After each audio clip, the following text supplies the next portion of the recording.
జగన్మోహన్ రెడ్డి గారి కన్నా కూడా జగన్మోహన్ రెడ్డి గారి వైఫ్ భారతీ రెడ్డి గారు కనిపించని విలన్ అంటున్నారు. నిజమేనా? ఈ రోజుకి జగన్మోహన్ రెడ్డి గారి ఫోబియా వీళ్ళకి బాగా పట్టింది. ఓకే, జగన్మోహన్ రెడ్డి గారిని ఓడించలేమనేది వీళ్ళకి 100% తెలుసు.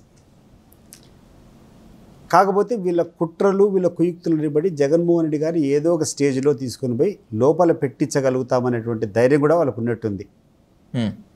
సో జగన్మోహన్ రెడ్డి గారిని లోపల పెట్టినా కూడా నెక్స్ట్ వాళ్ళ కుటుంబ సభ్యులు, వాళ్ళ భార్యనో, వాళ్ళ పిల్లలు ఎవరెవరు వస్తారు, ఎవరో ఒకరి మీద కూర్చొని ఇంకా నెక్స్ట్ వచ్చే వాళ్ళ మీద కూడా చేయాలి కదా అని చెప్పి పాపమ్మను వైఎస్ భారతి గురించి మాట్లాడుతున్నారు. వైఎస్ భారతి గురించి డైరెక్ట్గా మాట్లాడకుండా ఇండైరెక్ట్గా పేపర్లో రాయించడము, వైఎస్ వివేకానంద రెడ్డి హత్య కేసులో ఆమె కూడా ఇండైరెక్ట్గా ఉందని చెప్పడము, ఎంత నీచానికి దిగజారినారంటే ఆ విషయంలో చాలా క్యారెక్టర్ అసాసినేషన్ చేశారులేండి. ఎంత నీచానికి దిగజారినారంటే ఆమె వ్యక్తిత్వం వీళ్ళకి తెలుసా, ఆమె చేసే దినచర్యలు వీళ్ళకి తెలుసా, ఆమె ఏ రోజైనా ఎక్కడైనా పబ్లిక్గా వచ్చేసి ఏ పొలిటీషియన్తో మాట్లాడినటువంటి సందర్భం ఉందా? ఎనీ పొలిటీషియన్ హూ మెటర్ పాలిటిక్స్ గురించి మాట్లాడారా? ఏ వ్యాపారవేత్తన కూర్చొని మేము భారతమ్మ దగ్గర పోయి కూర్చొని మాట్లాడి మా పనులు చేసుకున్నాం అనేటువంటి సందర్భం ఉందా? లేదు.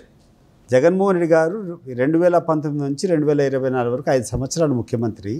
ఈ 5 సంవత్సరాలు ముఖ్యమంత్రిగా ఉన్నటువంటి టైంలో ఆమెను ఎవరైనా మరీ అత్యవసరంగా సతీ సమేతంగా ఉండాల్సినటువంటి కార్యక్రమాలకు తప్పితే ఎప్పుడైనా జగన్మోహన్ రెడ్డి గారి పక్కన కూర్చునిందా? ఎనీ ఆఫీసర్ కెన్ స్టేట్ నేను దాని దగ్గర పోయి నేను పని చేసుకుని చెప్పగలిగిన వాళ్ళు ఎవరన్నా ఉన్నాడా? ఎవడన్నా ఒక వ్యాపారవేత్త పోయి నేను ఆయన దగ్గర పోయి పని చేయించుకోవాలని చెప్పి ఆమె కలిసి పని చేసుకునేటువంటి సందర్భం ఉందా?